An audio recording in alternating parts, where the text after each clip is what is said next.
Matthieu 28 nous communique les propos de Jésus concernant son autorité sur la terre et dans le ciel. Et il dit quelque chose de très étonnant. Nous avons déjà vu cela combien de fois. Et il dit aussi que tout pouvoir lui a été donné, toute autorité sur la terre et dans le ciel lui a été communiquée. Et sur la base de cela, il nous demande d'aller et de faire des nations des disciples. Je veux que vous soyez très attentifs à cela. Nous l'avons déjà vu plusieurs fois. Mais écoutez comme si c'était la première fois que vous l'entendiez. Parce que la compréhension que nous avons de ce passage est capitale dans la direction de nos vies, dans la qualité de notre existence sur terre, dans la qualité de notre victoire en tant qu'enfant de Dieu, dans la qualité de notre vie et dans la dimension de victoire que nous vivons sur terre. Et faute d'avoir compris ce passage, beaucoup de chrétiens vivent des vies de dépression, des vies de tristesse, des vies d'oppression et n'accomplissent jamais toute la volonté de Dieu pour eux. Donc, je vous invite à être très attentifs à tout ce qui sera dit, tout passage qui sera évoqué, et à prendre les choses au sérieux, méditer sur ces choses. Cela fait beaucoup d'années que je suis pasteur, et je peux vous dire que le plus grand ennemi que vous avez, ce n'est pas Satan, c'est vous-même. C'est l'inattention, le manque de sérieux, le manque d'application par rapport aux choses de Dieu. Et aujourd'hui, j'invite quelqu'un à beaucoup de sérieux. Parce que contrairement à l'idée qui vous a été inculquée pendant que vous étiez en train de grandir, il n'y a pas un jour où les choses seront juste merveilleuses comme ça. Non. Nous sommes sur la terre dans une situation de guerre. Nous ne sommes pas dans une station balnéaire. Je le dis quasiment toutes les semaines. Mais je crois qu'il y a des gens qui n'ont toujours pas écouté. Jésus, pour une raison bien définie, bien claire, nous a dit qu'il a maintenant toute autorité. Et que sur la base de son autorité, nous pouvions aller amener les gens à le connaître, à lui obéir, à le suivre et à le servir. La première chose, c'est que ça, c'est votre responsabilité. La responsabilité du chrétien, ce n'est pas de venir assister aux réunions. Vous assistez aux réunions pour votre propre bien. Votre participation à la réunion n'a encore rien apporté au royaume de Dieu. Mais quand vous sortez, que vous annoncez l'évangile, quand vous invitez les gens à l'église, quand vous faites ce qu'il faut, à Barras, nous avons des projets bien définis pour amener les gens à connaître le Seigneur. Quand vous vous y impliquez pour que les gens soient convertis, là, vous êtes en train de faire l'œuvre du royaume. Et c'est là où vous pouvez commencer à exercer efficacement votre autorité contre le diable. Mais pourquoi beaucoup de chrétiens sont si opprimés? Parce qu'ils n'obéissent pas. Ils vivent leur vie pour eux. Ils vont aux réunions, ils sont bénis et c'est tout. Et ils veulent exercer l'autorité et Satan ne les respecte pas. Bien aimé, le monde spirituel est une réalité.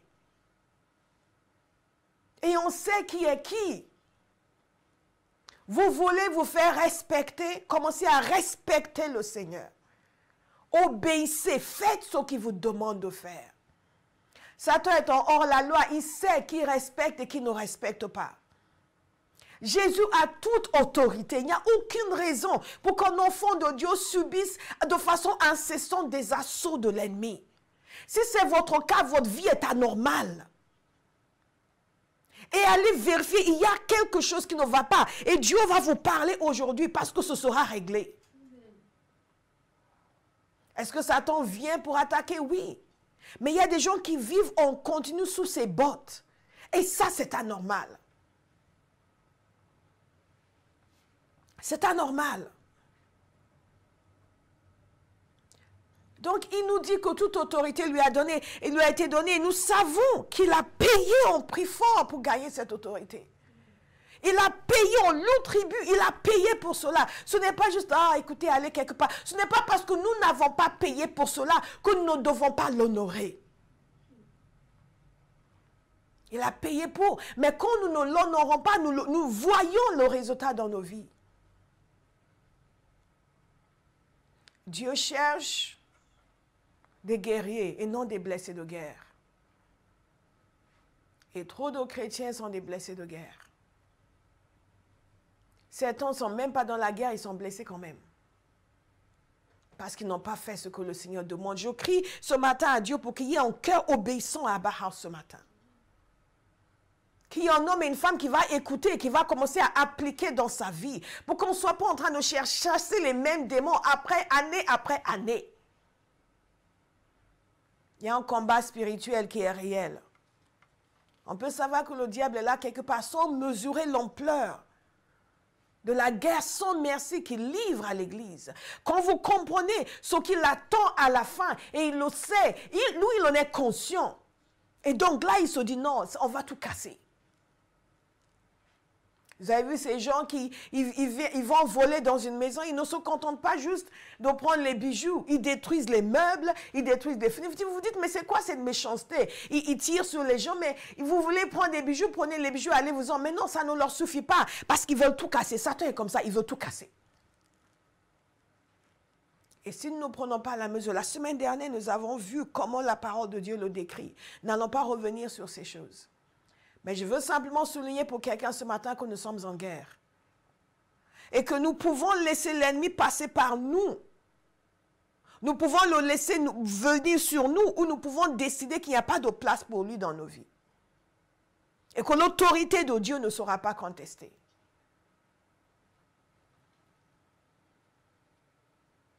Le combat spirituel, c'est résister à toute tentative de l'ennemi d'exercer une emprise sur vous.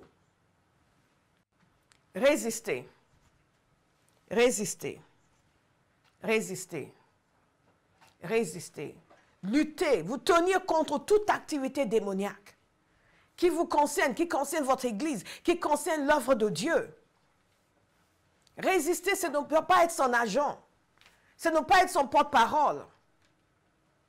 Et c'est détruire toutes ses œuvres. Dans l'Église, souvent, les chrétiens sont les porte-parole du diable. Tout ce qu'il a envie de dire, c'est eux qui le disent. Ils viennent leur mettre des choses dans la tête et ils le redisent. Et ils le disent, et ils le disent, et ils le disent. Et après, ils amènent la manifestation de ce qu'ils disent.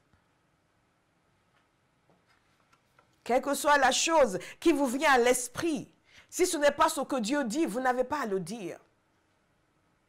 Concernant votre vie, si ce n'est pas la parole de Dieu qui le dit, vous n'avez pas à le dire.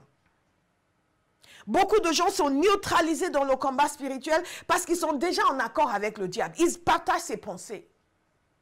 Et nous avons vu concernant Ève que la manière dont elle a été trompée, la manière dont Satan l'a attaquée, ce n'est pas la tromperie. Il l'a trompée et il continue de tromper les gens aujourd'hui. Éphésiens 6, regardez ensemble s'il vous plaît, Éphésiens 6, verset 10. Éphésiens 6, verset 10, faites-moi signe quand vous y êtes.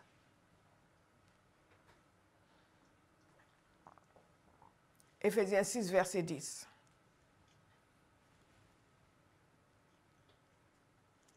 Quelqu'un aujourd'hui va apprendre à discerner entre la voix de l'esprit, sa chair et ce que Dieu veut pour lui. Parce que beaucoup de gens ne connaissent pas la différence. La voix de l'esprit, entre la voix des démons, la voix de Dieu, la voix de sa chair. Alléluia. Beaucoup de gens ne savent pas discerner. Tout ce qui leur vient en tête, ils pensent que c'est comme ça. Toutes les émotions qu'ils ressentent, tout ce qu'ils ressentent, ils pensent que c'est comme ça. Je n'ai pas envie de me connecter aujourd'hui, donc ils ne se connectent pas. Vous êtes sous les bottes du diable.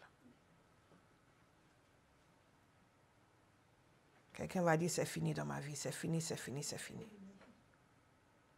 Éphésiens 6, verset 10, est-ce que vous y êtes, s'il vous plaît? Faites-moi signe. Enfin, mes frères et sœurs, fortifiez-vous dans le Seigneur et dans sa force toute puissante.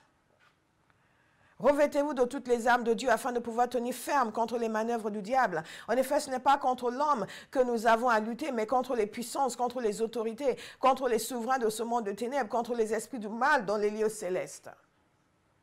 Et beaucoup de gens passent énormément de temps à essayer de définir qui est où, qui fait quoi. Mais la réalité, c'est qu'il y a toute une armée de puissance des ténèbres il y a toute une armée d'esprits mauvais qui sont des êtres désincarnés, donc invisibles, que vous ne voyez pas, sauf si Dieu vous ouvre les yeux, que vous ne voyez pas et qui s'occupent de votre affaire, de votre cas, jour et nuit.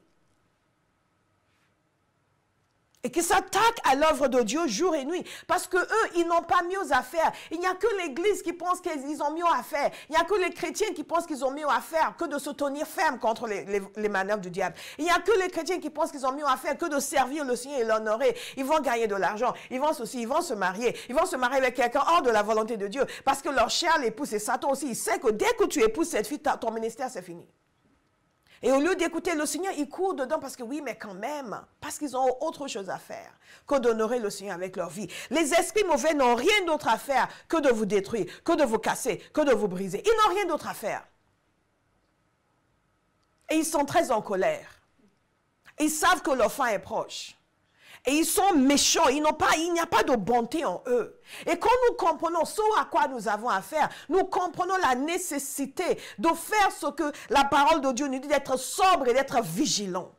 Malheureusement, la sobriété et la vigilance a disparu de l'Église. Dans nos églises charismatiques, il y a une légèreté par rapport aux choses de Dieu qui est choquante. Bien-aimés, nous avons ici clairement dit que nous avons à lutter contre des puissances, contre des esprits dans les lieux célestes, contre les autorités du monde des ténèbres. J'ai dit, mais moi, je n'ai rien avec eux, ils ont quelque chose avec toi. C'est la réalité. N'allons pas revenir sur tout ce que nous avons enseigné dans l'autorité du chrétien. Je vous ai expliqué comment tout cela a commencé, comment nous en sommes arrivés là et comment nous sommes censés réagir. Quelques principes du combat spirituel. Quelques principes et règles du combat spirituel.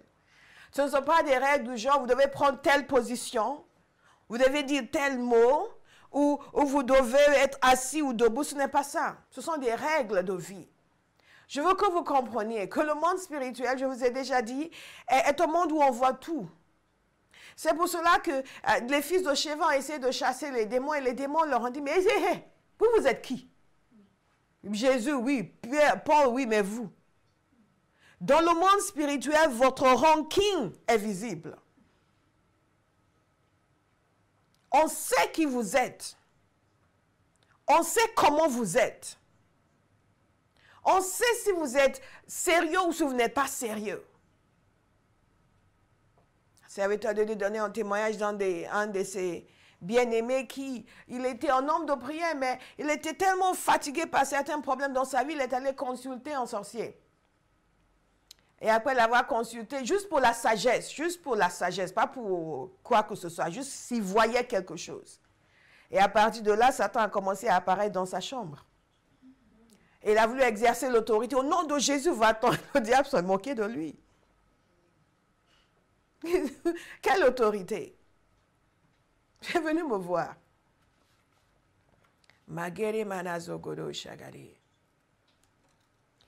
Le premier point que je vais vous donner ce matin sur les principes du combat spirituel, les règles du combat spirituel, c'est ceci, ne soyez pas stupides. Ayez la compréhension. C'est l'apôtre Paul qui l'a dit. Je n'ai pas le verset en tête. Ah, que voici, pasteur, vous êtes dur avec nous aujourd'hui. Non. It's in the Bible. C'est la connaissance, la connaissance. Si vous voulez un titre plus sympathique, la connaissance. Soyez pas ignorants. Bannis l'ignorance. Certains m'ont entendu témoigner du fait que quand je venais de me convertir, je ne savais rien sur le combat spirituel. Je ne savais même pas que j'avais un ennemi. J'étais allée à une séance de délivrance par curiosité, parce qu'une amie m'avait parlé de tout ce qu'elle avait vu. Et je suis wow, j'ai eu du respect pour le nom de Jésus. Mais moi, il se passait quelque chose de bizarre. C'est que bon, moi, je n'ai pas été délivrée de démons. Apparemment, je n'en avais pas, je pense. Peut-être qu'ils sont partis tranquillement, enfin. Mais dans ma maison, tout d'un coup, je commençais à avoir des pensées très méchantes vis-à-vis de ma famille, très étranges vis-à-vis des membres de ma famille, des pensées que je n'avais pas quand je n'étais pas convertie. Je commençais à avoir des pensées étranges, bizarres sur les membres de ma famille. Je disais, mais qu'est-ce que c'est que ça? Et au bout d'un moment, je ne supportais plus. Je dis, mais ça, God, what is going on? Je dis, mais Dieu, qu'est-ce qui se passe? Quand je ne te connaissais pas, je n'avais pas ces pensées mauvaises. Ça vient d'où, ça? Et comme ça, flash, le Seigneur a déposé dans mon cœur la compréhension que c'était le diable. J'ai, quoi? Oui, j'étais à ce point ignorante, j'étais jeune convertie. J'ai, quoi? La lumière s'est faite. Et j'ai, Et vous savez ce qui s'est passé? Elles ont disparu. Mais comme ça, immédiatement, toutes ces pensées ont disparu. Dès qu'il a été démasqué, il s'en est allé. L'ignorance est néfaste. L'ignorance concernant tout. L'ignorance concernant Dieu, concernant vous-même, concernant le diable lui-même. L'ignorance concernant Dieu. Il y a des gens, quand ils parlent de Dieu, vous savez qu'ils ne le connaissent pas. Tout est lié dans la vie chrétienne. La proportion, la dimension de la connaissance de Dieu que vous avez va déterminer l'autorité que vous exercez sur les forces des ténèbres. Parce que cela va influer sur la confiance que vous avez en lui. Et l'assurance que vous avez de sa puissance et de sa victoire. Et quand vous parlez, quand vous ordonnez, quand vous êtes engagé dans le combat spirituel, les forces en face de vous savent ce que vous savez. Ils savent. Ce que vous ne savez pas, c'est qu'ils ont peur de vous. Mais ils savent que vous ne savez pas grand-chose. Donc, ils viennent faire leur show tout en sachant que vous ne savez pas, en fait, que vous avez autorité sur eux. Derek Prince a donné le témoignage d'une femme qui a été délivrée dans une de ses réunions. Et en fait, il enseignait sur la délivrance. Et vers la fin de son enseignement, une femme s'est levée au fond, elle a commencé à l'insulter, elle a commencé à dire des choses immondes sur lui. Il savait que c'était un démon qui se manifestait. Et donc, il a eu une réaction qu'il n'a pas d'habitude. Il a dit à cet esprit, il a dit, tu sais très bien que par le nom de Jésus, j'ai autorité sur toi. Donc, maintenant, tu m'as insulté publiquement. Maintenant, tu vas t'humilier publiquement devant moi. Maintenant, mets-toi à genoux. Tu vas te courber devant moi publiquement. Et l'esprit a resté. Il a insisté. Au bout de quelques minutes, la femme s'est agenouillée. Viendant l'esprit s'est mise à genoux. L'église était « Ah !» Mais ce qui s'est passé plus tard, c'est qu'elle a été délivrée. Elle a parlé avec son épouse après sa prière. Elle a dit qu'elle savait qu'elle avait un démon. Mais que les gens de son église lui disaient « Mais non, tu es chrétienne, tu ne peux pas avoir un démon. » Vous savez, nos églises sont remplies de démons. Des gens qui sont démonisés, on leur dit « Mais non, tu ne peux pas avoir un démon. » Mais non, tu es chrétien. Épouse d'un diacre. Tu ne peux pas avoir un démon. Et donc, le démon a été chassé. Elle a dormi comme un enfant. Elle était bien. Et elle a dit à Derek Prince, vous n'allez peut-être pas me croire, mais cet esprit est revenu. Il s'est assis sur mon lit. Il a dit, je reviens. Elle a dit, ah non, tu ne reviens pas. Tu t'en vas. Et il est parti. Ça, c'est le même esprit qu'il a habité pendant des années. Qu'il a terrorisé pendant des années. Qui l'a fatiguée pendant des années. Dès qu'elle a compris qui elle était, l'autorité qu'elle avait, l'esprit est revenu. C'est pour ça que parfois on prie pour les gens, ils sont libérés. Après, ils s'en vont, ils ne continuent pas avec le Seigneur, ou ils vont continuer avec ce qu'ils faisaient avant, leur manière de vivre avant. Ah, ils reviennent, il y a encore quelque chose, et parfois c'est pire. Parce qu'ils ne sont pas établis dans la parole. Ils ne se sont pas assis dans la parole et dans leur autorité.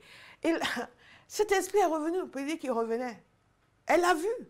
Elle a dit, non, non, non, tu ne reviens pas, va-t'en. Et il est parti. Quelqu'un m'a dit, j'ai autorité. Et je vais l'exercer. Je vais l'exercer pleinement. Au nom de Jésus. Au nom de Jésus. Alléluia. Connaître son Dieu. Se connaître soi-même. La parole de Dieu nous dit dans Colossiens que pour nous, Colossiens 2, notez, Colossiens 2, verset 13, vous qui étiez morts en raison de vos fautes et de l'incirconcision de votre corps, et il vous a rendus à la vie avec lui. Il nous a pardonné toutes nos fautes. Il a effacé l'acte rédigé contre nous, qui nous condamnait par ses prescriptions, et il l'a annulé en le clouant à la croix. Il a ainsi dépouillé les dominations et les autorités, et les a données publiquement au spectacle en triomphant d'elles par la croix. Quand vous comprenez que c'est de vous qu'il s'agit, et que vous concernant, non seulement vous êtes pardonnés, mais toutes ces puissances qui vous dominaient ont été publiquement humiliées. Quand ces puissances viennent pour essayer de vous humilier, vous leur dites leur humiliation. OK. Connaître Dieu, se connaître soi-même, connaître son ennemi, savoir comment il fonctionne, déceler, détecter. Vous ne pouvez pas livrer combat contre quelqu'un quand vous êtes en accord avec lui. Quand les démons viennent vous manipuler, quand vous vous laissez manipuler, et après vous faites, au nom de Jésus, s'il y a quelque chose, non. Ils ne vont même pas écouter, ils disent, elle ne sait pas qu'on est là. Il ne sait pas qu'on est là. Elle est en train de parler dans le vent. Ne sait pas qu'on est là. Nous ne devons pas ignorer ce que fait l'ennemi. L'apôtre Paul a dit ceci en écrivant en Corinthiens 2, verset 10. Il dit, nous n'ignorons pas ses intentions. Nous ne laissons pas Satan avoir l'avantage sur nous, car nous n'ignorons pas ses intentions. Au sein de l'Église, il faut pardonner. Et il leur disait qu'il faut pardonner. Parce que sinon, Satan va avoir l'avantage sur nous et nous n'ignorons pas ses intentions. En d'autres termes, si nous laissons le manque de pardon prendre la place, si nous laissons toutes nos vexations, comme ce que nous avons vu ce matin, prendre la place et que nous restons fâchés à cause de cela, nous restons dans la confusion à cause de cela, nous laissons l'ennemi prendre l'avantage sur nous. Les magaro bobo sekata. Mais ce qu'il dit ici, c'est ce qui me frappe, c'est cette dernière partie. Évidemment, il ne faut pas laisser l'ennemi avoir l'avantage sur nous, mais il dit aussi, nous n'ignorons pas ses intentions. C'est pour cela que ce premier point, c'est ne soyez pas stupides, ne soyez pas ignorants, connaissez, connaissez, connaissez. Ayez la connaissance, la révélation, le savoir, poursuivez la connaissance. La manière dont les chrétiens vivent leur vie, vous pensez qu'ils pensent qu'il y a quelque chose quelque part qui va tout régler pour eux. Vous êtes responsable de votre existence. Le degré d'oppression que vous vivez, c'est le degré d'oppression que vous avez toléré. Et c'est le degré d'oppression que votre ignorance a permis de continuer à fonctionner dans votre vie. Vous dites, pasteur, vous êtes dur avec nous. Non, non, non, je veux réveiller quelqu'un.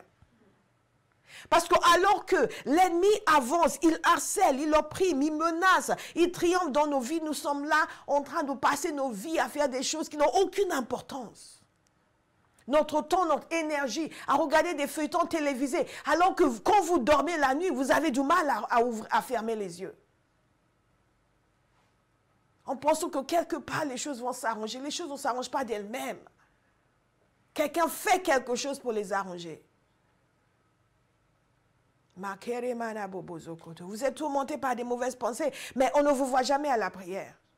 En plus, le matin, vous n'êtes jamais là. Vous dites, mais je ne me sens pas bien. So?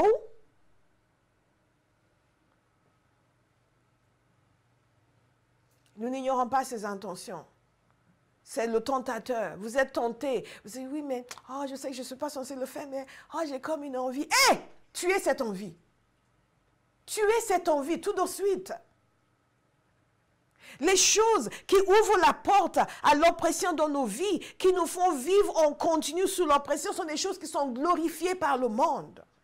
Vous lisez les revues de beauté, il y a toutes sortes de choses qui sont édulcorées, glorifiées, toutes les choses qui conduisent à ce que les gens soient enchaînés. Et le chrétien qui n'a pas de sagesse est là, oh, c'est beau, c'est sympa, ouh. De la même façon que Satan a fait regarder l'arbre à Ève et lui a donné l'impression que c'était quelque chose de merveilleux, alors que Dieu a dit que ce n'était pas quelque chose de bon. Oui, mais quand même, hein? Oh, parce que quelqu'un est là pour détruire vos valeurs, votre mentalité, pour vous amener à considérer que le mal est bon et le bien est mauvais, pour pouvoir mieux vous opprimer. Et il a montré à Jésus tous les royaumes du monde avec leur gloire. Il dit, regarde, regarde. Regarde, regarde tout ça. Jésus qui n'a pas parlé, tout ça, dit regarde, il a laissé regarder pour créer le désir en lui. Il dit regarde, je vais te donner tout ça. Je vais te donner tout ça. Pour qu'il fasse tout ça, juste, tu m'adores, tu es jolie, tu m'adores. Mais je te donne tout ça, tout ça, tout ça. Nous ne pouvons pas être ignorants. L'ignorance est quelque chose qui détruit. Lorsqu'on demande aux uns et des autres de méditer la parole, oui, mais j'ai pas eu le temps, mais j'ai pas eu le temps. Mais tu auras le temps pour 5 semaines de délivrance après. Le problème, c'est que moi, je n'ai plus le temps pour ces choses maintenant. Je n'ai plus le temps pour 5 semaines de délivrance pour quelqu'un qui n'a pas le temps d'écouter la parole que j'ai enseignée, pour quelqu'un qui n'a pas le temps de venir à la prière. Mais Gaba, nous ne pouvons pas ignorer l'ignorance. Quelqu'un doit détruire l'ignorance dans sa vie, doit détruire l'ignorance. L'ignorance meurt. Je dois savoir ce qui se passe dans le monde spirituel. Je dois connaître Dieu. Je dois savoir qui je suis en Christ. Je dois savoir quels sont les moyens par lesquels l'oppression vient dans ma vie. Je dois savoir comment est-ce que ça arrive. Ça n'arrive pas du jour au lendemain.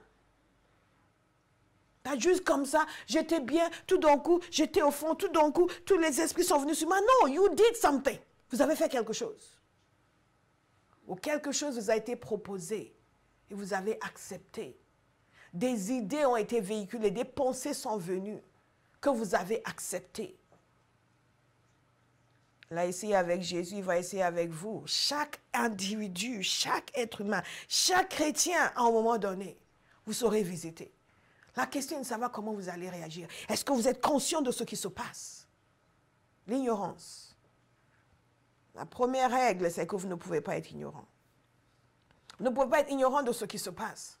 Vous êtes appelé, vous n'avez aucune envie de faire les choses de Dieu. Vous n'avez aucune envie, vous êtes déjà sous oppression. Quand vous avez le zèle, il fait tout pour vous bloquer. L'apôtre Paul a dit, nous avons voulu venir vers vous, mais Satan nous en a empêchés. Vous imaginez? Il fait tout pour empêcher que la parole soit diffusée. Il fait tout pour empêcher que les gens qui sont censés être avec vous soient avec vous. Il fait tout pour empêcher que vous soyez envoyés. Quand vous êtes envoyés, il fait tout pour empêcher que vous puissiez y aller. Il fait tout pour empêcher que l'on puisse diffuser. Mais il ne peut pas nous empêcher. Et quand l'apôtre Paul est capable de dire « Satan nous en a empêchés », vous comprenez qu'il y a une action d'empêchement en continu. Et que vous ne pouvez pas jouer ce jeu.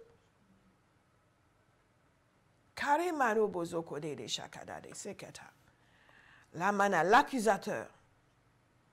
Nous ne pouvons pas être ignorants. La parole de Dieu nous dit qu'il accuse. Je vais vous le lire. Pour ceux qui pensent que, oh, pasteur exagère peut-être un peu.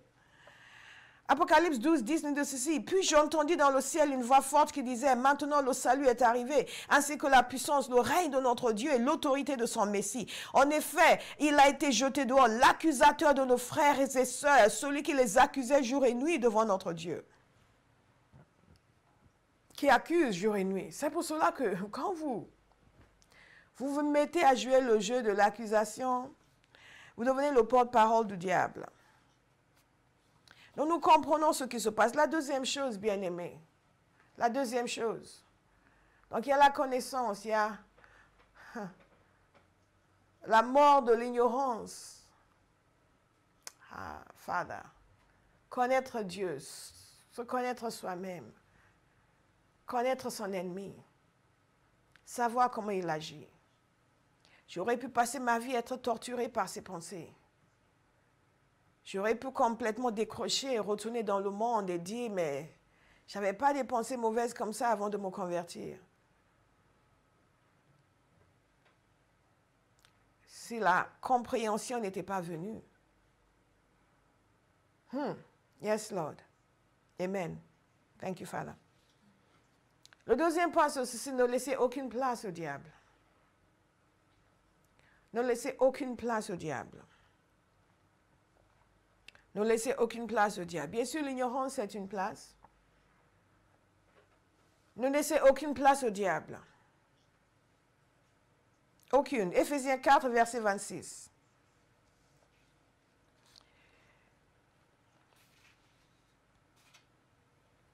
Si vous mettez en colère, ne péchez pas. Que le soleil ne se couche pas sur votre colère. Et ne laissez aucune place au diable. Que celui qui volait, ensuite il commence à nous dire des choses, que ne laissez aucune place. Que celui qui volait cesse de voler, qui se donne plutôt la peine de travailler honnêtement de ses propres mains pour avoir de quoi donner à celui qui est dans le besoin. Qu'aucune parole malsaine ne sort de votre bouche, mais seulement de bonnes paroles qui, en fonction des besoins, servent à l'édification et transmettent une grâce à ceux qui les entendent. N'attristez pas le Saint-Esprit de Dieu, par lequel vous avez été marqués d'une empreinte pour le jour de la libération. Ne laissez aucune place. C'est intéressant parce que dans 2 Corinthiens, il nous dit ceci, nous n'ignorons pas ses intentions. Si nous n'ignorons pas ses intentions, ça veut dire qu'il y a des choses que nous allons organiser. Ah, thank you, Lord. Thank you, Lord. Pour éviter qu'ils nous prennent le dessus. Il y a des manières dont nous allons nous comporter pour éviter de créer des situations où il va prendre le dessus. Parfois, ce sont des choses naturelles. Vous savez que quand vous faites les choses de telle manière, ça provoque telle situation. Donc, et telle situation peut laisser l'ennemi entrer, décider de faire les choses différemment. Pour ne pas provoquer une situation qui va donner accès à l'ennemi. Parfois, c'est telle pensée. Vous savez que quand vous commencez à penser certaines choses, au bout d'un moment, ça va conduire à d'autres pensées et d'autres pensées et d'autres pensées qui finalement vont vous laisser dans un état de quelqu'un qui est opprimé. Et vous décidez de ne pas le faire. Vous savez que quand vous commencez par dire, OK, écoute, je pense que cette semaine, je ne pourrai pas, je viendrai la semaine prochaine, qu'au fur et à mesure, ça va devenir 5 semaines, 6 semaines, 7 semaines. Et que finalement, quand on va vous retrouver, vous aurez déjà à plat. Donc, la première fois que la pensée vous vient, vous dites, je ne vais pas laisser de place à l'ennemi. Je donne des exemples assez généreux. Chacun sait comment ça se fonctionne dans sa vie. Makore manabasaka. Mais ne laissons pas de place. Il y a différentes manières par lesquelles nous pouvons laisser de la place à l'ennemi. Et une de ces manières, c'est le péché. Romains 6, 16 nous dit ceci. Ne savez pas que si vous vous livrez à quelqu'un comme esclave pour lui obéir, vous êtes les esclaves du maître à qui vous obéissez. Soit du péché qui conduit à la mort, soit de l'obéissance qui conduit à la justice. Soit du péché qui conduit à la mort, soit de l'obéissance qui conduit à la justice. Nous avons beaucoup parlé d'obéissance ces derniers temps. Et nous allons encore en parler. Je vais faire une série d'ailleurs dans l'émission anglaise sur l'obéissance où je vais vraiment enseigner en détail. Donc je vous encourage à suivre cette série parce que ce n'est pas sûr que je fasse la même chose en français.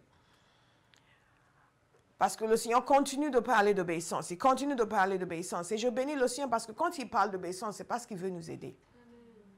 Ce n'est pas ce qu'il veut nous bénir. Parce qu'il sait que la désobéissance ne nous bénit absolument pas. C'est tout le contraire. Cela nous affaiblit. Et quand il nous dit ne laissez aucune place au diable, croyez-moi, il n'y a pas de séparation. C'est ce que les gens ont du mal à comprendre. Il n'y a pas de séparation. Il n'y a pas, je peux faire n'importe quoi ici et après je vais exercer mon autorité. Ça ne marche pas comme cela. Ce ne sont pas que des paroles, c'est un positionnement spirituel. Je vous ai enseigné longuement sur le sang de Jésus, sur le nom de Jésus. Ce que cela implique le nom de Jésus. Quand j'utilise le nom de Jésus, il y a tout un acquis sur le plan spirituel. Et l'ennemi comprend, parce qu'il y a beaucoup de gens qui s'appellent Jésus, mais c'est de qui je parle quand je dis au nom de Jésus.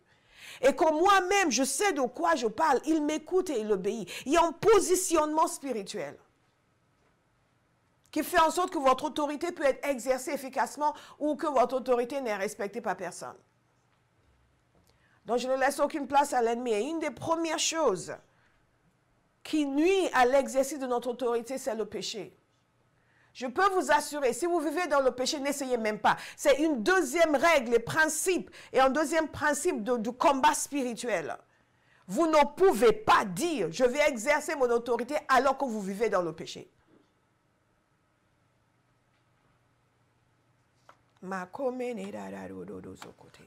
Ne laissez aucune place, ne laissez aucune place, ne laissez aucune place, ne laissez aucune place, ne laissez aucune place, ne laissez aucune place. Dites à quelqu'un, ne laisse aucune place.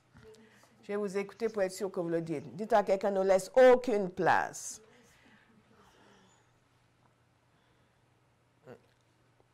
Dites-le fermement de façon énergique, ne laisse aucune place.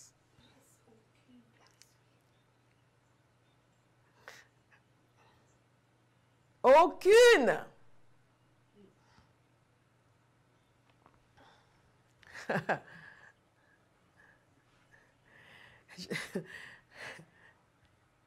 Aucune place. Aucune place.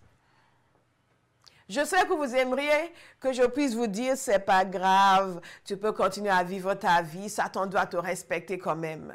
Ce n'est pas vrai. Ce n'est pas vrai parce que c'est hors la loi. Parce que même Jésus, il ne l'a pas laissé tranquille. Alors vous,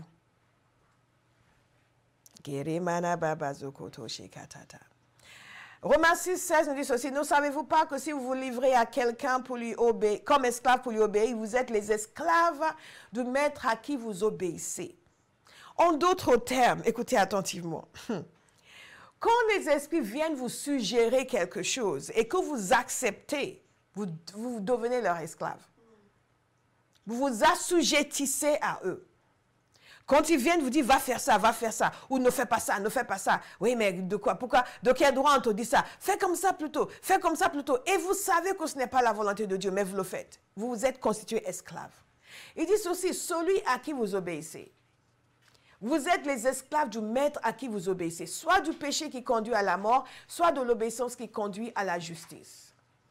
Et je vous ai expliqué, et je n'ai pas entré encore dans le détail de cela, que quand vous commencez à faire quelque chose, en fait, je ne vais même pas y entrer du tout. Nous sommes en train de parler du combat spirituel. Non. Vous allez réécouter les anciens messages. Comment est-ce qu'on laisse la place à l'ennemi? On laisse la place à l'ennemi par, on continue à vivre dans le péché. On laisse la place à l'ennemi en ayant des méditations et une contemplation impure. N'oubliez pas, la première zone d'attaque, c'est les pensées. Et je suis toujours étonnée de voir à quel point les gens se fient aux pensées qui leur viennent sans les examiner pour savoir si elles viennent du Seigneur. Et certaines, il est évident, elles ne viennent même pas du Seigneur. Mais on continue à les entretenir parce que notre chair apprécie. Vous êtes en train d'exécuter une autodestruction. Si vous ne maîtrisez pas vos pensées, vous ne maîtrisez pas votre vie. Vous ne maîtrisez pas votre vie. Si vous n'assainissez pas vos pensées, vous ne maîtrisez pas votre destinée. Et Dieu ne pourra pas faire pour vous ce qu'il veut faire. Parce que la parole de Dieu nous dit clairement de toute façon que la pensée de l'homme est inimitié avec Dieu. Et les méditations contribuent soit au renouvellement de notre intelligence, soit à perpétuer les schémas qui sont contraires à Dieu dans nos pensées. J'ai déjà enseigné sur les pensées, je pourrais faire tout un week-end sur les pensées. Nous avons vu comment les pensées de Ève ont été détournées de Adam et c'est ce qui nous a conduits jusque-là. Mais encore, les gens continuent de penser que oui, eux ils pensent que, et vous les entendez, ça sent le soufre, mais ils sont convaincus que c'est leur grand intellect qui a produit cette révélation extraordinaire. Ce que nous méditons, ce que nous regardons, ce que nous écoutons, les livres que nous lisons, les images que nous regardons, les films que nous regardons, les paroles que nous entendons. Il y a quelqu'un que je connais qui, lorsque je le mettais en garde contre les films qu'il regardait, il me disait, oh, mais quand même. Il y a des gens, ils pensent toujours qu'ils sont très intelligents. Et c'est dommage, c'est pour cela que malheureusement, beaucoup de gens qui sont très doués, que Dieu a dotés d'une certaine capacité, sont inutiles au Seigneur. Parce qu'ils se fient davantage à leur capacité qu'à la parole de Dieu, ne se soumettent pas à la vérité spirituelle parce qu'ils sont sûrs d'eux-mêmes, de par leur capacité. Et aujourd'hui, cette personne est loin du Seigneur, mais loin. À force d'absorber des choses contraires, à force d'absorber toutes ces choses.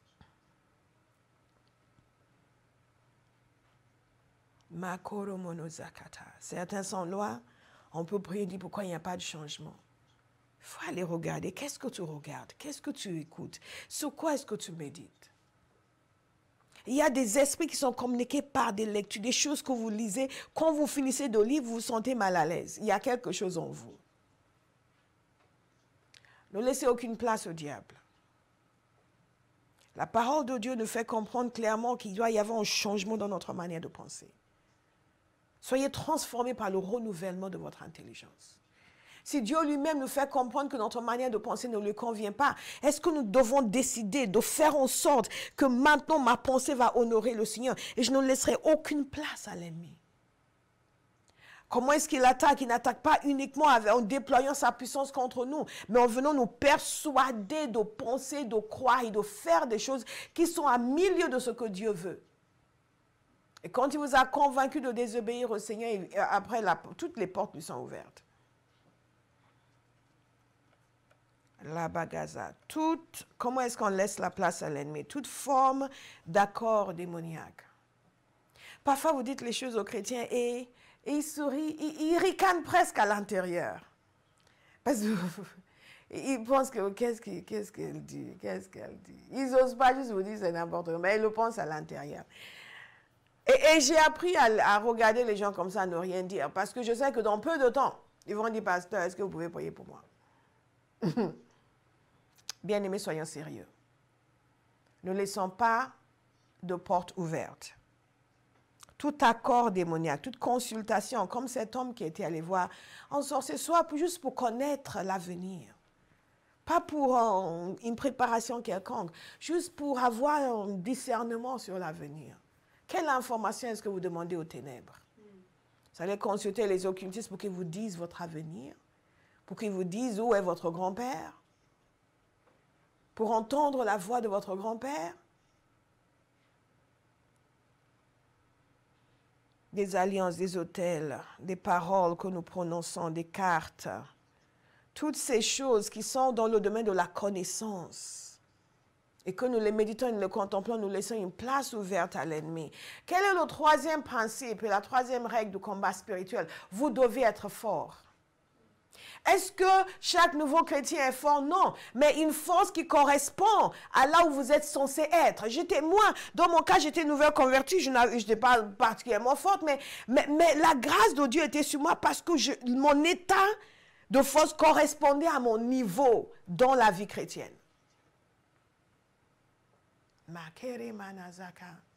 Je suis souvent choquée de voir la faiblesse spirituelle des gens qui sont chrétiens depuis de longues années.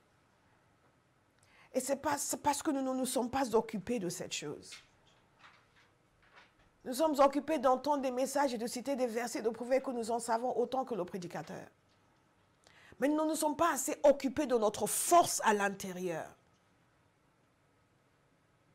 Cette résistance à l'attraction. Il y a une force que vous devez posséder parce que certains individus sont tellement déterminés, certains individus spirituels sont tellement déterminés que si vous n'êtes pas fort, vous n'allez pas pouvoir les vaincre. Parfois, il y a une résistance, ça disparaît, une autre vient, ça disparaît, une autre vient, ça disparaît. Vous devez être fort. Vous allez servir le Seigneur. Une règle essentielle du combat spirituel pour gagner, vous devez être fort. Et la force, ce n'est pas dans le physique. Ce n'est pas les hommes ou les femmes, ça n'a rien à voir, c'est spirituel. C'est spirituel. D'ailleurs, je vais encourager toutes les jeunes femmes qui veulent se marier. Veillez à ce que ce garçon soit fort spirituellement. Qu'il soit fort spirituellement, qu'il soit soumis au Seigneur. Et spirituellement fort, capable de tenir, de résister. Quand l'assaut de l'ennemi viendra, parce qu'il viendra. La parole dit de résister le mauvais jour. Il faut être fort. Et cette force, c'est une force. Éphésiens 6 nous dit de fortifiez-vous dans le Seigneur. Et dans sa force toute puissante. Qu'est-ce que ça veut dire? Seigneur, rends-moi fort. Non, ça c'est une force qui vient avec la communion avec Dieu. Ça c'est une force qui vient au fur et à mesure que je marche avec Dieu. Oui, je demande qu'il me fortifie. Mais surtout, cette force me vient au fur et à mesure que je le connais. Une intimité avec lui qui va me... Hey, Yamondo Bose, une force qui vient du fait que vous savez qui est derrière vous. Vous savez qui vous soutient. Vous savez qui vous porte. Dites à quelqu'un, sois fort, sois fort, sois fort. Sois fort. Sois fort, dites-le, sois fort. Fortifiez-vous dans le Seigneur. Comment est-ce qu'on se fortifie dans le Seigneur? L'intimité de Dieu. La force spirituelle vient aussi de quelque chose de très... Chacun de ces points pourrait être un séminaire. Mais notez-les. La force spirituelle vient aussi de la sainteté, la vie de sanctification. Si vous vivez dans le péché, vous ne pesez pas lourd spirituellement. Vous ne pesez pas lourd. Les péchés de la pensée, de la bouche, du corps, vous ne pesez pas lourd. Les magadés des zakata, des zekata, des zekata. Les péchés de la langue, vous ne pesez pas lourd. Mandegere, zobodo, zabade, kata. Soyez saints comme je suis saint. Dans Matthieu 12, verset 24.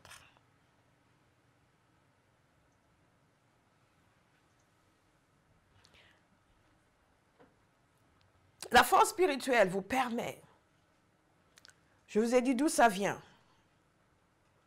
ça vous permet de tenir tête. Ça vous permet de tenir tout court. Parce que quand vous êtes, parfois il y a des combats qui durent. Parce que vous voulez gagner en territoire. Vous voulez gagner une nation. Vous voulez gagner un peuple. Vous voulez gagner un clan. Vous voulez gagner une famille. Il y a des forces dans ce territoire qui s'opposent à vous. Beaucoup de chrétiens n'ont pas la carrure spirituelle pour tenir. Au bout de 2 semaines, ils commencent à se dire, mais je ne comprends pas, je ne comprends pas. Au bout de 2 ans, je ne vois pas, je ne comprends pas. Sans que, mais je ne comprends pas. Mais qu'est-ce qui se passe ici? Vous êtes faibles. Nous devons être forts. Le Seigneur doit pouvoir nous envoyer quelque part.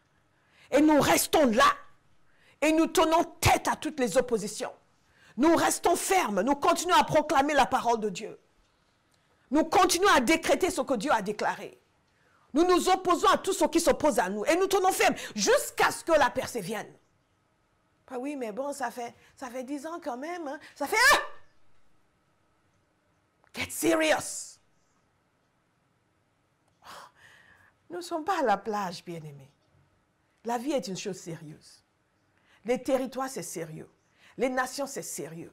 Dieu veut gagner les nations et les territoires. Il lui faut des hommes et des femmes qui sont forts. Vous ne pouvez pas remporter le combat spirituel pour les nations si vous n'êtes pas fort.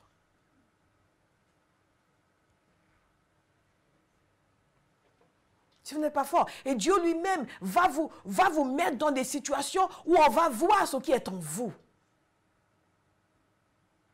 Il y a tellement de personnes qui sont appelées et qui n'ont pas été envoyées parce qu'ils sont restés faibles. Ils sont déstabilisés par tout. La main, je dis, oui, mais moi, je sais pas. Ah, get up, grow up. And then get up, get down, go up, go down, go up, grow up. Il est temps que ça change. Il est temps que ça change. Les gens qui sont de l'autre côté, ils sont acharnés, déterminés à en finir avec l'Église. Déterminés à éradiquer cette foi des nations, déterminés à détruire. Et nous sommes là, tout ce que nous voulons, c'est une petite bénédiction. Je ne me sens pas bien, je me sens bien. Wake up! Nous sommes en guerre. Il faut une règle indispensable du combat spirituel, il faut être fort. Trop vite déstabilisé.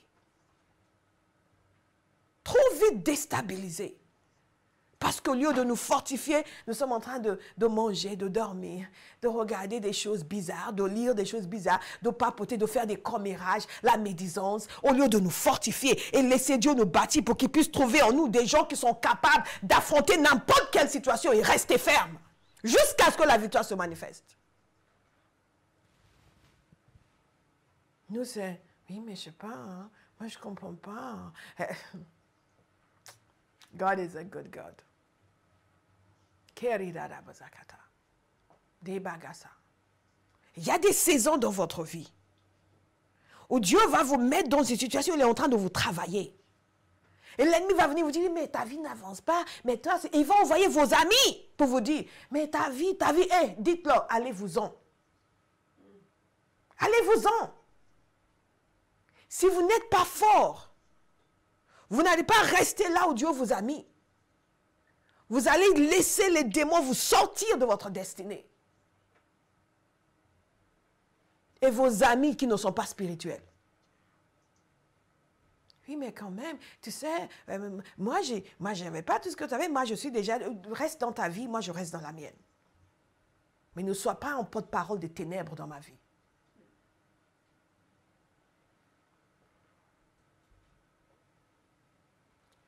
La force spirituelle est indispensable pour gagner le combat spirituel.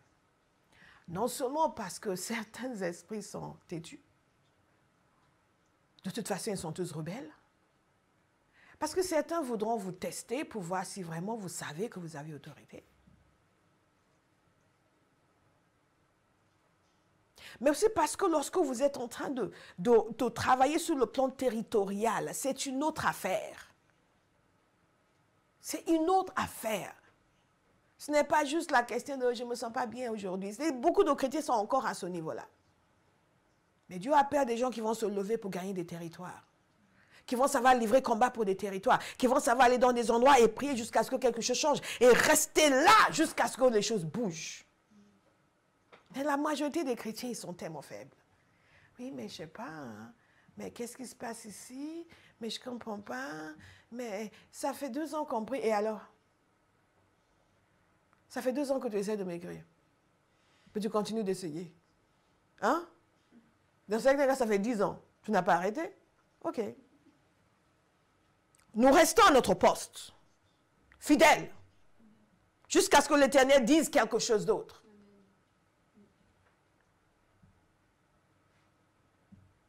S'il vous plaît, vous allez prophétiser sur quelqu'un. Vous allez lui dire, je déclare sur toi que tu es fort, tu es puissant. Tu es vaillant.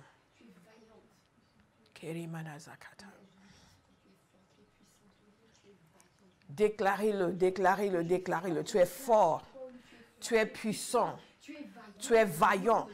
Tu tiendras quelles que soient les circonstances.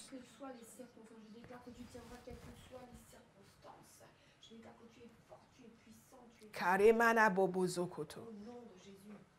Merega bobozo godo do shegedega. Zema kate borogo zegedega zokotoko. Mande gere babazoko. Rema gada boboso. Zema kata baba shokoto. Rema nega gazo do shokoko. Zema kata godo boboze. Zabakato koro boboze kata. Déclarez-le, déclarez-le, déclarez-le. Zema kato borogo zakata. Le gaga zakate kakakazo tototo. La baba zega dodo zokoto.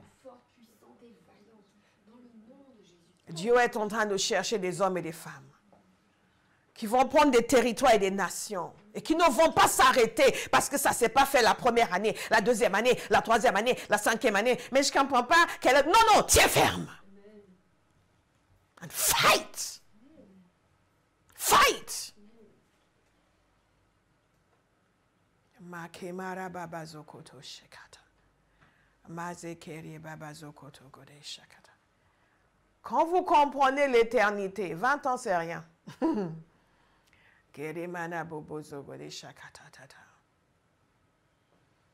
Parce que nous manquons de force, beaucoup ont abdiqué, ont abandonné ce que Dieu leur a demandé de faire. Oui, mais je ne sais pas, ça ne marche pas. La seule raison pour laquelle ça ne marche pas, c'est parce que tu crois que ça ne marche pas. Et ce n'est pas en abandonnant que ça va marcher. Il y a des esprits dont l'aura, c'est l'usure. C'est l'usure.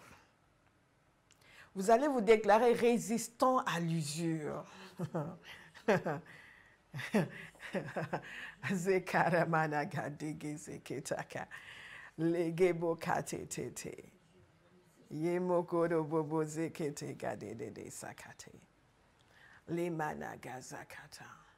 Cette force qui est un des principes essentiels du combat spirituel vous permet aussi de ne pas être affecté par ce que les gens peuvent penser ou dire.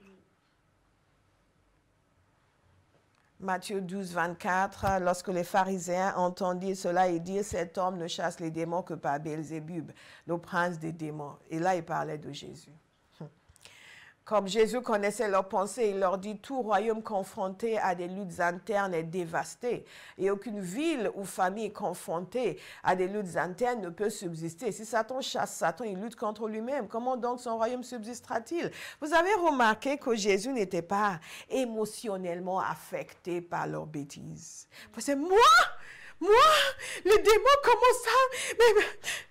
Et beaucoup d'entre nous, cette réaction excessivement émotionnelle à la bêtise des autres nous a amené à perdre la partie face à l'ennemi.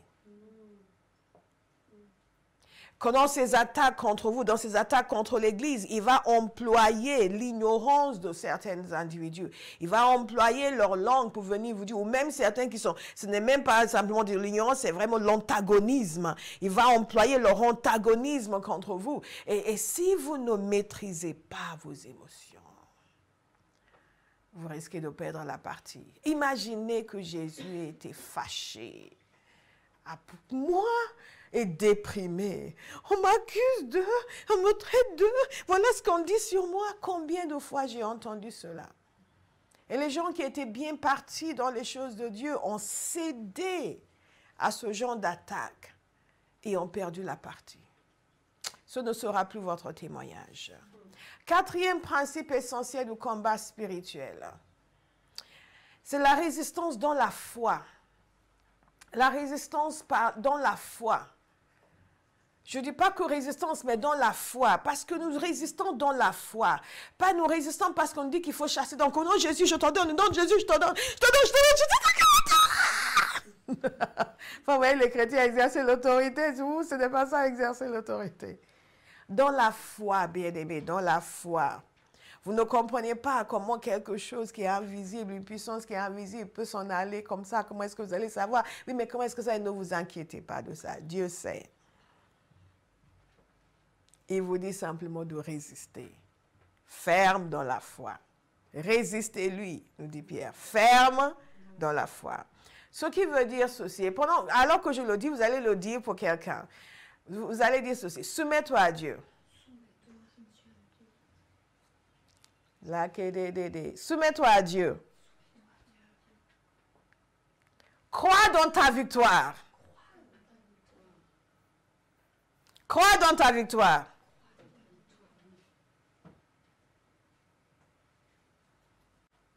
N'aie pas peur des esprits mauvais.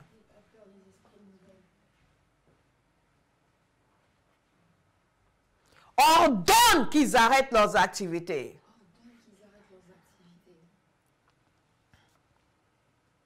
Refuse leur influence.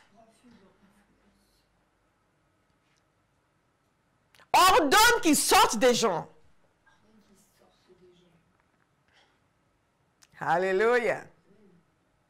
Vous savez, on n'arrive pas toujours à ce dernier point parce que les chrétiens sont toujours préoccupés par le premier et le deuxième. Mais en réalité, comme j'ai eu à vous le dire, vous n'êtes pas encore en train de servir le Seigneur, si vous n'êtes pas encore en train de chasser les démons, si vous êtes encore en train de les chasser que de votre vie, il y a un problème. Il y a un problème. Et dans nos églises, la majorité des gens n'ont jamais délivré une seule personne. Ça, c'est une anomalie. Dites-le à quelqu'un, c'est une anomalie. La majorité des gens dans nos églises n'ont jamais délivré une seule personne. Au contraire, eux-mêmes ont toujours besoin de délivrance. C'est une anomalie. Quand vous avez reçu, vous donnez. Vous donnez. Je vais vous lire ce que Jésus a dit. Lisez Marc 9, verset 14, du verset 14 au verset 27, mais je ne vous lis pas tout le verset. Je vous lis simplement, c'est l'histoire de cet homme, de ce garçon qui a été amené par son père aux disciples de Jésus pour qu'il soit délivré. Jésus n'était pas là, il était sur le mont de la transfiguration avec 3 de ses disciples. Et quand il est descendu, il a vu toute cette confusion. Et il a posé des questions. Et l'homme est venu vers lui et dit, « Maître, je t'ai amené mon fils qui est un esprit muet. Partout où l'esprit s'empare de lui, il le jette par terre. L'enfant écume, grince des dents et devient tout raide. J'ai prié tes disciples de chasser l'esprit et ils n'ont pas pu. » Et Jésus, bien entendu, a dit, « Oh, c'est dommage, je vais vous aider. » Non. Jésus a dit, « Génération incrédule. » Jusqu'à quand serai-je avec vous? Jusqu'à quand devrais-je vous supporter? Amenez-le-moi. En d'autres termes, c'est une anomalie. C'est une anomalie. C'est une anomalie. Que les disciples de Jésus n'aient pas pu chasser ce démon, c'est une anomalie. Qu'il y ait des gens à Abba House qui n'ont jamais fait une délivrance pour qui que ce soit, c'est une anomalie. Si vous êtes concerné par cette anomalie, il faut la rectifier tout de suite. S'il y a des gens qui sont à Abba House depuis des années, qui ont toujours besoin de délivrance chaque année et qui ne sont pas capables de délivrer les autres, c'est une anomalie. Vous êtes en train de faire quelque chose mal. Je le répète, vous êtes en train de faire quelque chose mal. Il y a quelque chose dans tout ce que je dis que vous n'avez pas écouté et que vous n'avez pas mis en pratique. Nous sommes en train d'être francs ce matin. Parce que nous ne voulons plus être opprimés. Nous voulons être utiles à Dieu. Nous ne voulons plus subir alors que nous sommes censés infliger. Alléluia. Nous ne voulons plus que des esprits d'apathie et d'indifférence viennent sur nous. Et que nous avons envie, mais nous n'arrivons pas, et nous sentons coupables parce que j'aime mon église et j'aimerais, mais je ne sais pas pourquoi je n'arrive pas à ceci. Ça, c'est ton esprit, chassez-le. Chassez-le. Mais quand Jésus s'est adressé à cet esprit, je vous parle de résister dans la foi. Il lui dit ceci, la parole nous dit, Jésus menaça l'esprit. Il n'a pas prié vaguement comme nous faisons. Oui, au nom de Jésus, que tout esprit qui pourrait ceci, qui s'en aille, si jamais vous êtes là. Jésus menaça l'esprit impur en lui disant, esprit muet et sourd, je te l'ordonne, sors de cet enfant et n'y rentre plus. C'est comme ça que vous parlez aux démons. Vous les appelez, vous donnez l'ordre, sors. Get out of here. Mais oui, Seigneur, que les esprits de ceci s'en aillent. Non, dites-leur de s'en aller, vous. Jésus a dit, toute autorité m'a été donnée. Donc vous, allez et faites des nations des disciples. Faites des nations des disciples. Et ça s'applique à tous les domaines. Donc j'insiste, nous résistons dans la foi. Ferme dans la foi. Ferme dans la foi. Pas, oui, il doit s'en aller. J'étais nouvelle convertie, je ne savais rien. Il s'en est allé.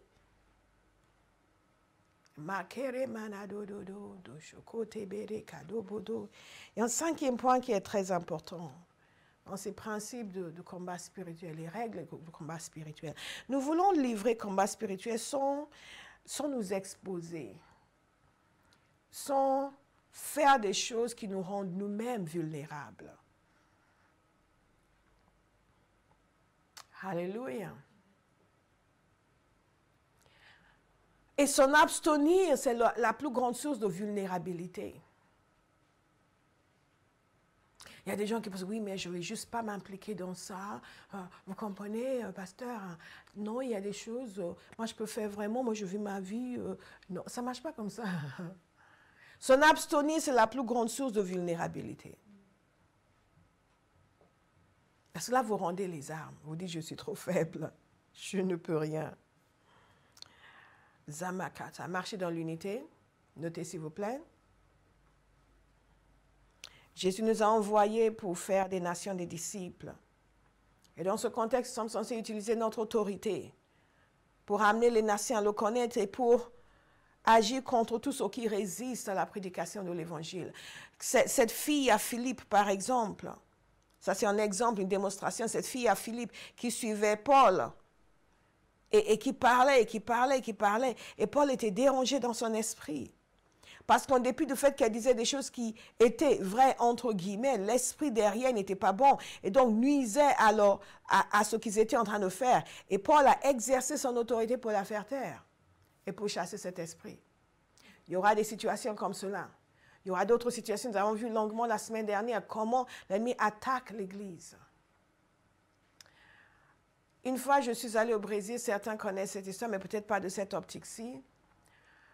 Une des fois, je suis allée travailler au Brésil. J'avais une conférence. Et le dimanche, je suis allée à l'église. J'allais passer 2 dimanches là-bas. Ça, c'était avant d'être pasteur. Ou peut-être après, je ne me souviens plus.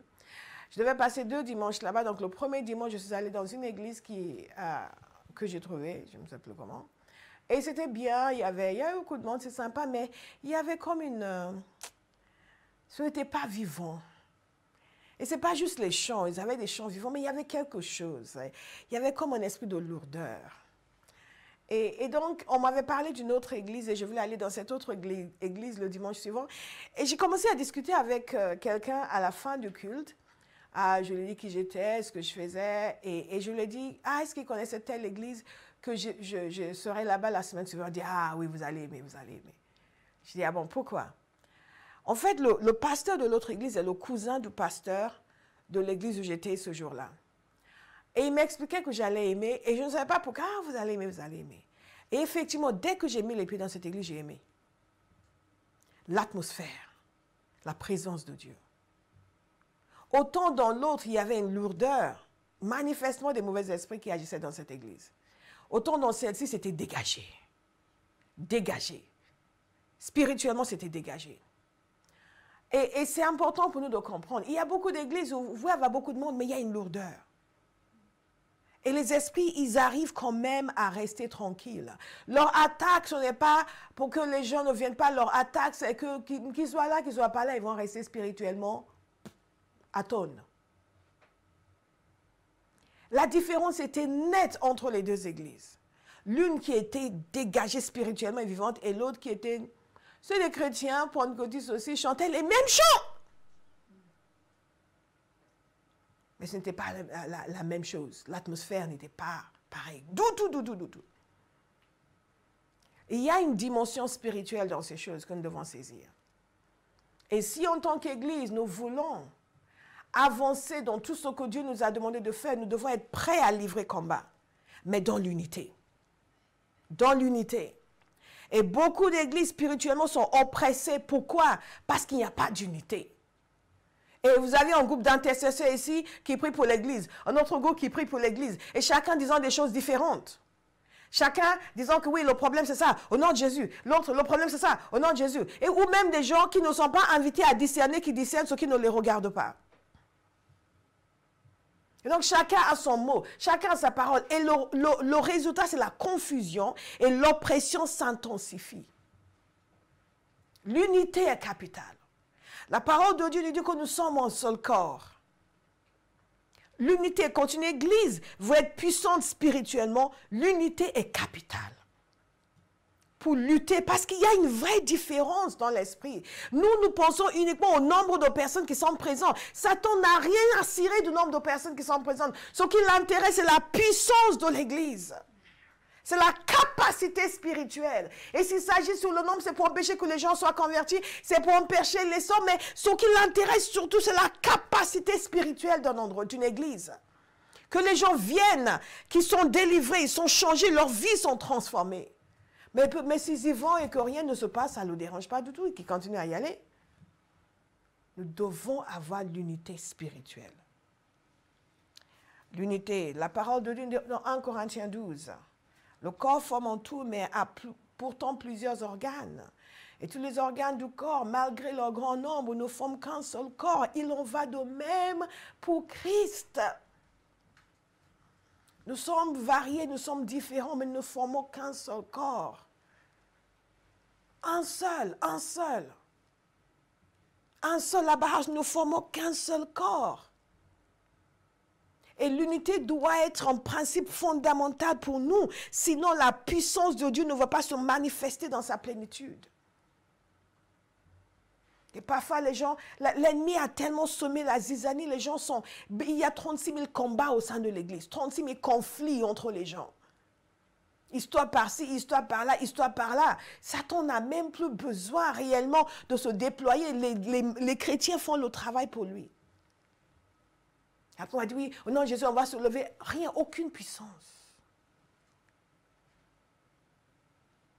Si nous voulons vraiment fonctionner. Et cette unité veut dire quoi? Que l'église doit être unie, mais que vous devez être unis avec votre église. Parce que bien aimé, il y a des dimensions spirituelles. Il y a des combats que vous allez livrer seuls. Il y a des combats pour lesquels vous avez besoin d'autres personnes qui sont avec vous. Il y a des combats pour lesquels vous avez besoin d'avoir une autorité spirituelle sur vous qui a une carrure spirituelle que vous n'avez pas. Mais quand vous êtes en bisbille, que vous avez des pensées mauvaises sur les autres. Vous avez des pensées mauvaises sur les serviteurs de Dieu. Votre vie va continuer à en pâtir. Donc, bien-aimés, si nous voulons exercer efficacement le combat spirituel, nous devons fonctionner dans l'unité. Soyons dans l'unité. Vous pouvez être dans l'unité. Oui, mais un tel, il fait ça, et toi aussi. On ne t'a pas encore décerné le badge de la perfection.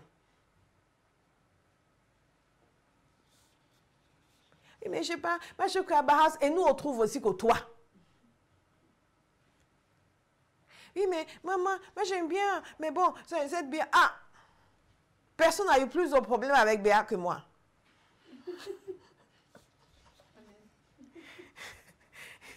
Si je peux l'aimer, tu peux l'aimer. Et que d'ailleurs, quand si on commençait à parler de toi, ça va être grave. Soyons unis. N'ayons pas d'illusions sur nous-mêmes. Vous n'êtes pas si extraordinaire que ça. Donc, vous pouvez être unis avec les frères et sœurs dans l'Église. Dès lors où on vous supporte, supportez aussi les autres. Vous ne le savez peut-être pas, mais on vous supporte. Ah, on sourit à tout le monde, en fait. Tout le monde est merveilleux en réunion. Ah, alléluia, frères, sœurs, etc. On connaît les travaux des uns des autres, mais on choisit d'être dans l'unité. Donc, de quel droit, toi, tu te permets de dire, oui, mais parce que ceci, parce qu'on m'a dit ça, parce qu'on aurait dû te dire pire, parce que tu mérites pire que ce qu'on t'a dit. Vous savez, quand on est sérieux avec sa vie, on arrête d'être susceptible. Quand on est sérieux avec sa vie, on arrête de s'occuper des affaires des autres. Quand on est sérieux avec sa vie, on cesse d'avoir un esprit critique. Parce que vous n'avez pas raison. Je vous le redis, vous n'avez pas raison. Si vous aviez raison, vous seriez Jésus Junior. Donc, dans l'unité, vous pouvez avoir l'impression, ah, pasteur dur aujourd'hui, mais écoutez, ce n'est pas parce qu'ils m'ont vexé avant la réunion. Je vous assure. C'est vraiment que quelqu'un a besoin de comprendre et arrêter de jouer avec sa vie. Arrêtez de jouer avec sa vie.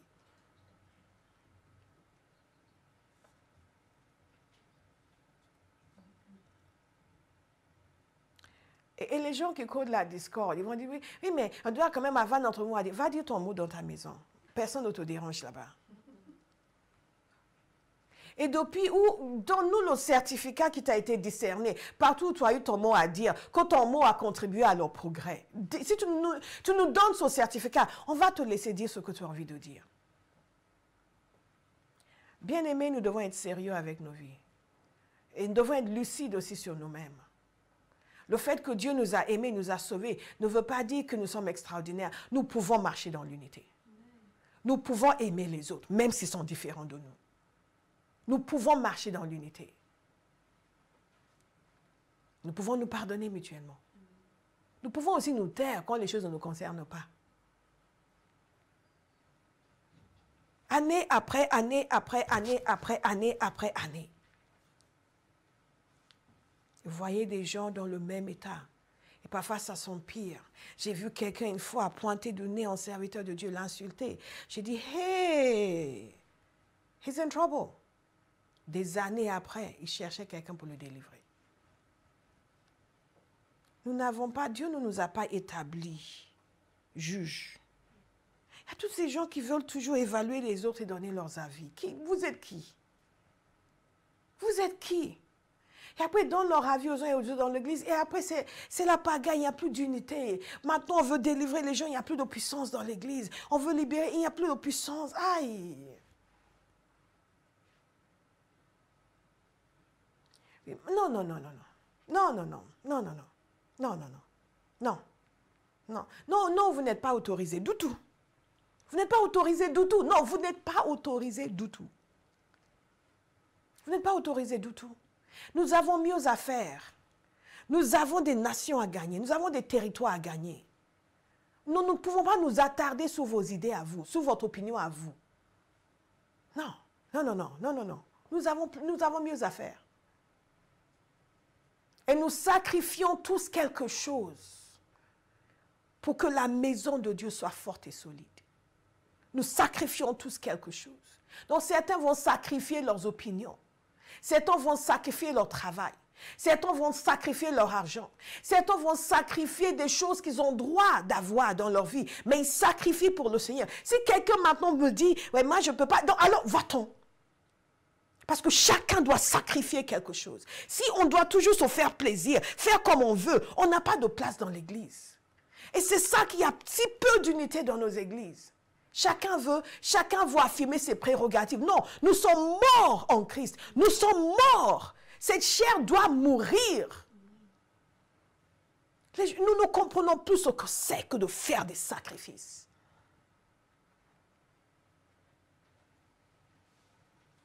Et par conséquent, l'ennemi continue à appuyer.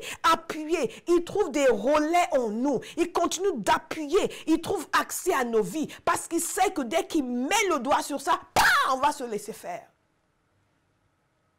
Vous sacrifiez vos prérogatives. Mais moi tu sacrifies ça. J'ai le droit de... Tu sacrifies ça. La puissance spirituelle s'acquiert par le sacrifice. Les gens qui veulent tout comme ils veulent, quand ils veulent, ils n'ont aucune puissance spirituelle. Jésus est mort pour nous. Vous devez mourir aussi. Il y a des choses qui doivent mourir. Il y a des gens, votre langue doit mourir. Elle doit mourir. Non, on ne vous a pas appris ça? On vous a appris que Jésus vous veut du bien, faites comme vous voulez, il va vous bénir. Ce n'est pas l'évangile. Non, ce n'est pas l'évangile. Et c'est pour cela que nous n'avons pas de poids face à l'ennemi. Il se moque des chrétiens parce qu'il sait que nous ne sommes pas sérieux.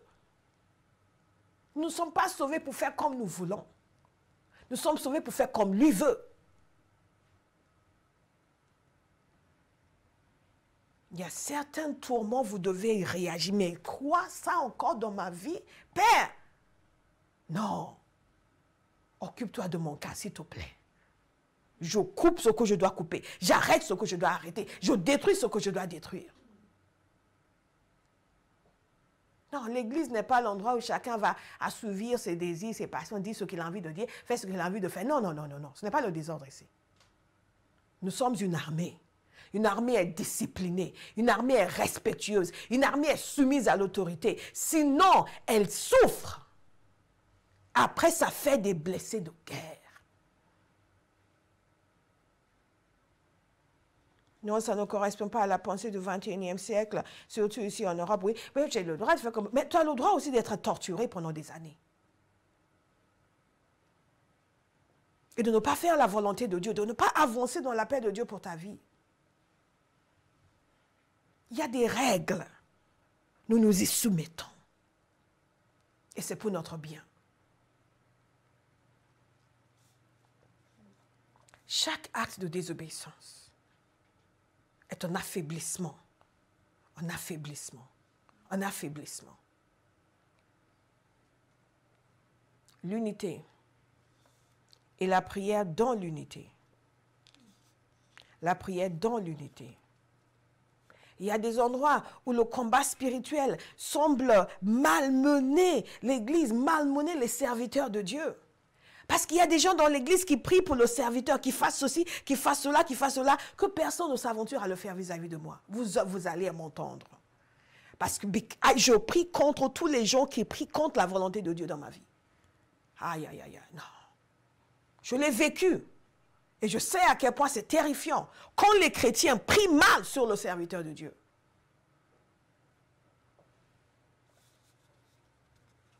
Et le Seigneur m'a appris comment faire. Et j'ai commencé à le faire. Et j'ai vu le résultat.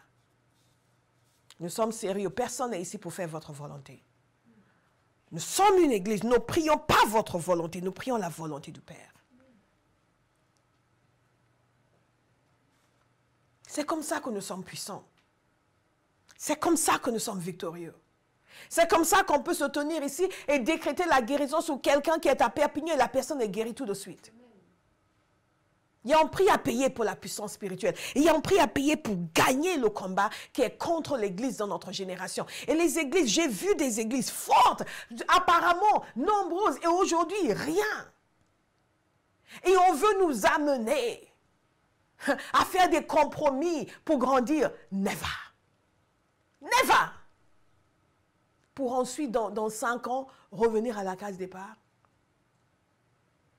Ah, mais cette église était... Vous connaissez les chrétiens. Ils vont juste maigrir. Vous dites, oh, c'était bien à l'époque à Bauhaus. Non. Je reste avec Jésus. Nous sommes unis. Nous sommes un agent de paix. Nous exerçons le discernement. Quelqu'un arrive et commence à dire des choses étranges. Vous l'arrêtez tout de suite. Ce n'est pas comme ça ici. Nous tenons à rester puissants. Nous tenons à continuer à gagner. Nous tenons à ce que quand les gens entrent ici et qu'ils sont démonisés, ils sont libérés. Comment se fait-il que les chrétiens peuvent être démonisés pendant des années et des années et ils vont à l'église tous les dimanches? Qu'est-ce qui se passe dans ces églises? Non, personne ne va amener ça à Bauhaus. Toutes ces choses qui font en sorte que l'église est affaiblie, nous les rejetons. Mais nous prions pour l'église, nous prions pour nos leaders, nous prions aussi, pendant que le pasteur est en train de prêcher, il y a quelqu'un qui est en train de prier, qui livre combat. Alléluia. Nous prions pour les gens qui viennent, nous prions pour les âmes. Mais tout cela, nous faisons dans l'unité. Dans l'unité, avec des cœurs purs. Romains 16, verset 17 nous dit ceci. Ceci est capital. Je ne voulais pas m'attarder sur ce point, mais c'est nécessaire parce que nous sommes une église. Il y a encore, je suis toujours content quand je reçois des témoignages des membres de votre famille qui sont impactés par ce qui vous est enseigné ici, par la parole, par la prière, qu'on vous apprend ici. Je suis toujours contente parce que je sais que c'est ça ce que Dieu veut. Toujours contente. Hier, dans le temps, elle avait constamment des témoignages de sa famille, sa soeur, etc., etc. Les choses qu'elle a apprises, qu'elle a communiquées à sa famille, les victoires, les ceci. Olive, récemment, elle avait encore un témoignage Calypso avait encore un témoignage de sa soeur. Enfin, ça me réjouit le cœur. Mais toutes ces choses, nous ne pouvons pas les avoir si nous faisons des compromis, si nous détruisons l'unité de l'Église.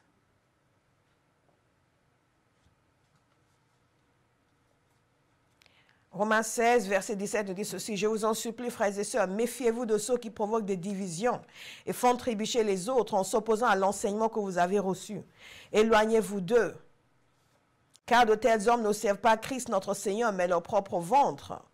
Par des paroles douces et flatteuses, ils trompent le cœur des gens simples. Quant à vous, votre obéissance est connue de tous. Je me réjouis donc à votre sujet. Et je désire que vous soyez sages en ce qui concerne le bien et sans compromis en ce qui concerne le mal. Le Dieu de la paix écrasera bientôt Satan sous vos pieds et que la grâce de notre Seigneur Jésus-Christ soit avec vous. Ce passage est très parlant. Et au fur et à mesure que nous avançons à Bauhaus, le combat spirituel sera de maintenir notre unité. Avec tous les gens qui vont venir et qui vont gagner à Bauhaus, nous devons maintenir notre unité. Et nous devons veiller à ce qu'il n'y ait pas de division. Veiller à ce que quiconque dit des choses contrairement à l'enseignement qui est reçu, vous leur dites stop.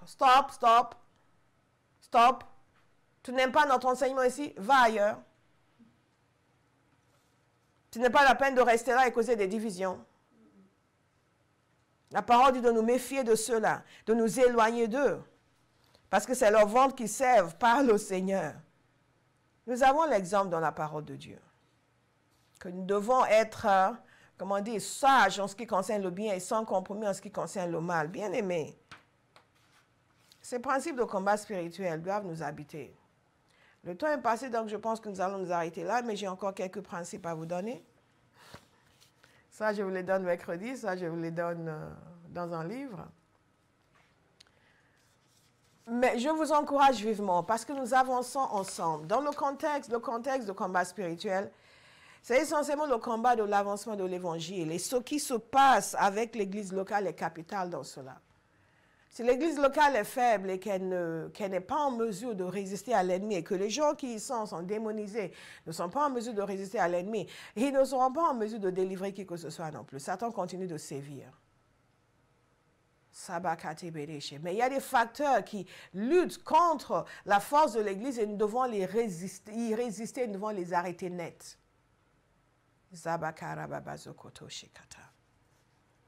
Ah, le temps est bien passé aujourd'hui.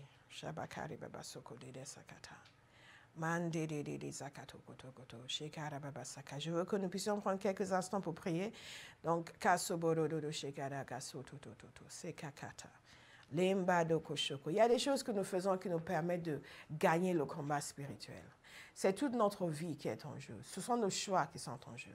La béguette. Ne pensez pas que c'est parce que vous avez trop dormi hier que Satan n'est pas parti aujourd'hui. Non, ça peut être autre chose.